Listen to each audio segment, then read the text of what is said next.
Welcome to another edition of Fourth and Pain, the only football and pro wrestling show to be hosted by an NFL player and a weight loss champion. With me, as always, Redskins defensive end Adam Carriker. You're listening to Fourth and Pain. Chuck, is this the greatest show on earth? Yes. I like it. A little Paul Bear, a little old school. I like it. You have to pay homage every now and again. Redskins defensive end Adam Carriker on the tweeters at Adam Carriker94. I'm at the Chuck Carroll. The show, of course, at Fourth and Pain, where you will get new episodes each and every weekday, 1 p.m. Eastern. So don't you dare miss it, because if you miss it, you miss a lot. And we got a lot to cover here. The football segment here on Fourth and Pain. I want to talk, obviously, about Tim Tebow because I got some gloating to do. I knew that this was coming. I don't know, but we'll get to that in about 6 minutes. But I wanted to start at the top with some Redskins-related content. The quarterback situation finally cleared up 7 months later. Here we go, entering Week 1 against the Philadelphia Eagles. And who is under center? None other than Robert Griffin III. How you feeling about that, man? I'm happy about it. I'm happy for him because you watch the RGIII, the Will to Win documentary that they did. I was there during a lot of that taping because I was rehabbing as well, and I saw him work hard. I saw him put in those hours, and I'm glad that he is going to get the opportunity to play. I'm glad that he's been cleared. I'm glad that the coaches have the confidence in him. He's a dynamic football player. I think he's going to help us immensely.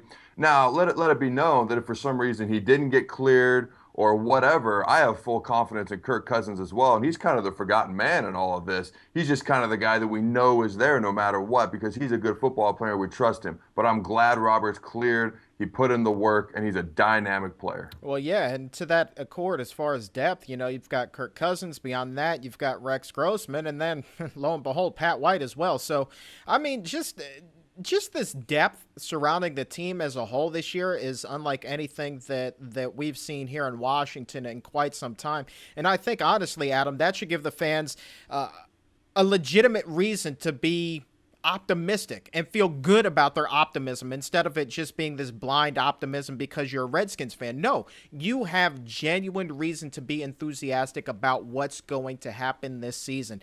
Depth across the board. You've got some new guys coming in. I'm telling you, looking good, man. Looking real good. Do you have any reservations about this? There's been some debate. There's been some debate as to why he put it off. Personally, I think Coach was just making sure, just doing the right thing. But you're a member of the media. You guys are a little bit more skeptical. What are your thoughts? Oh, I'm always skeptical, to be honest with you. I'm Mr. Positive, but I'm skeptical. I think that a lot of it has to do with the competitive advantage, as Coach Shanahan would call it, going into Week 1 against the Philadelphia Eagles. Even if it is just a slight chance that maybe it wouldn't be Robert under center, maybe it gives the Eagles a little bit of a distraction, something else to focus on while preparing for this game. But I don't even think that they need that competitive advantage. You've got a first-year head coach. You have a whole bunch of turnover within that organization. And this is a first-year head coach out of college. Nobody is expecting much from the Philadelphia Eagles. I think distraction or not, trickery or not, the Washington Redskins will win this game. But the other big news out at Redskins Park this week, you, my friend, entering the year will begin the season on the physically unable to perform list, unable to play the first 6 weeks. But the most important thing to take away here, unlike had been reported elsewhere, even though we kept telling people it hadn't, you're not on injured reserve. What's going on with you? Yeah, that's interesting. I get texts from certain media folk, certain media outlets. I'm hearing these reports that I'm on IR, and I text our trainer, am I on IR? For what I heard, I was on PUP list. He's like, no, you're on PUP list. So a little bit of inaccuracy there. I'm on PUP list. And the way it's working is we got a new facility. We got a lot of nice new toys in there, the new weight room, the new dining facility, and we also have a couple of hot tubs, cold tubs, and this little thing called an underwater treadmill that I've been using lately. I have started running this past week for the first time since I got hurt originally back in September a year ago. So the way this works is I stand on the treadmill and they lower me down into the water, and the water level comes up. It can come up to your knees where you're running at 75% of your body weight. You can come up to your waist where I'm running at 50% of my body weight, and it can come up to basically, well, your nipple or armpit height, which is running at 25% of your body weight, which is what I've been doing this past week. We also have another piece of equipment called the Alter G, and it's like an anti-gravity deal. Once you get to the running at 75% of your body weight in the water, you just kind of splash because it's only up to your knees. So I'll start using the Alter G when I want to run at 75% of my body weight. It just basically is kind of this little bubble, and it gets rid of the gravity. You can control how much weight you're putting on the actual treadmill. Don't ask me how it scientifically works. I'm not that smart. I never took a science class in college, and yet I got my degree. I don't know how that works either. Can it take gravity all the way away? Can you float in there at any point? Well, I don't know that you can float. I don't know if there's any point in doing that. You just literally get in the pool if you want to do that. But anyways, I've been running with the water up to my nipples, which is 25% of my original body weight. Because when you run on a normal treadmill, you're actually running at 3 times your normal body weight. So it'd be 900 pounds for someone who weighs 300 pounds like me. So being able to eliminate all that stress off of the joints, the knees, and everything else has allowed me. I've been running 2 miles every day. And it's allowed me, the knee afterwards, I get more range of motion through the function that I'm doing. It stiffens up, which is to be expected. I do some icing. I do some range of motion. I'm getting to 120 degrees every day. And then by the next day it rolls around, it feels good again. And every day we've either increased the jets, which is basically like resistance. It's like trying to swim or run upstream. So it's like I'm running against this current. You can either up that if you want to make it harder, which we did, which I did not enjoy at all. In fact, the next day I came in, I go, Larry, who if you watched RG3's Will to Win, you know Larry has our head trainer because it was, in his words, Larry has featuring RG3 in that documentary. But anyways, I go, Larry, can we down the jets and increase the speed?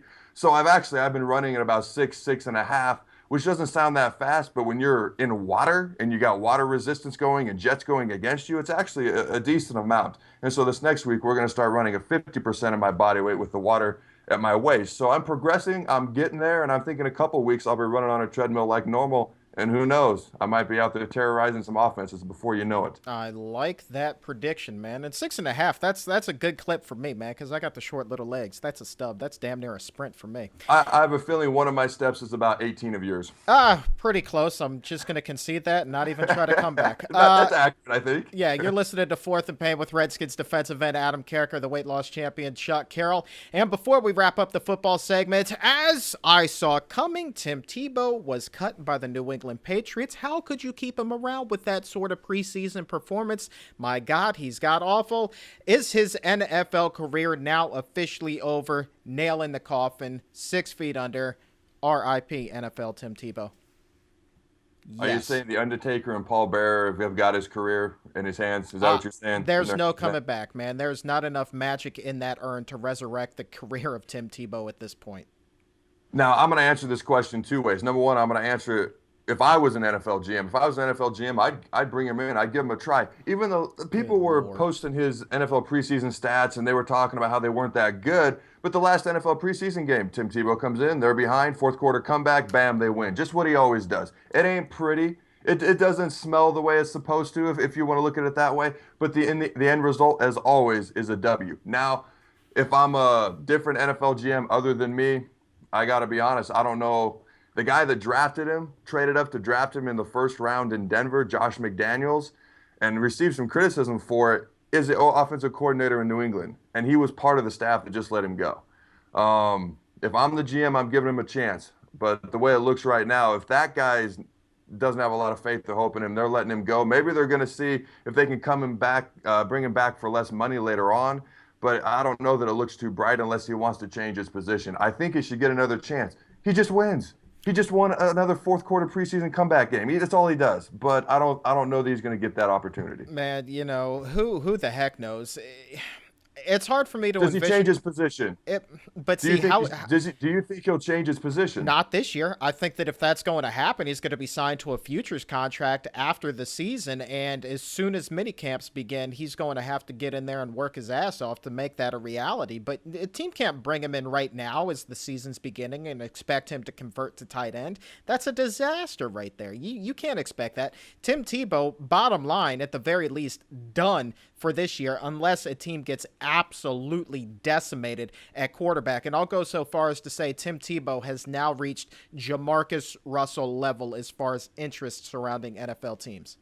Well, here's what I'll say. Another guy got cut, Vince Young, who's one of the best college quarterbacks ever, a guy who was a two-time Pro Bowler, a guy who was an offensive rookie of the year. It's hard to stay in the NFL. It's hard to stay around, even if you're a good player. Vince Young, 31-19 career record. He can play. Tim Tebow can play. I think they should both get another shot. I don't know if they will. Now, that's a debate for another day. I don't know. Tweet us at Fourth and Pain, Vince Young or Tim Tebow. But with that, we are fresh out of time on this segment. Don't you go anywhere. More Fourth and Pain coming right up. Adam Carriker, Redskins defensive end number 94, largest arms on the D line, here with your pumping iron tip of the week. I often get asked, what is the earliest or best age to start lifting? The way I look at it is this. A lot of people say not till high school. My wife grew up on a farm. She tells me that as early as 2, they start lifting and doing manual labor. You ever heard of the term farm strong? They don't walk around later on in life with all these backaches and problems because they were lifting on the farm at an early age. I think as long as you're at least in middle school, 10, 11, 12 years old, you can begin lifting 2 to 4 days a week. Remember, happily ever after is not a fairy tale, it's a choice. You're welcome.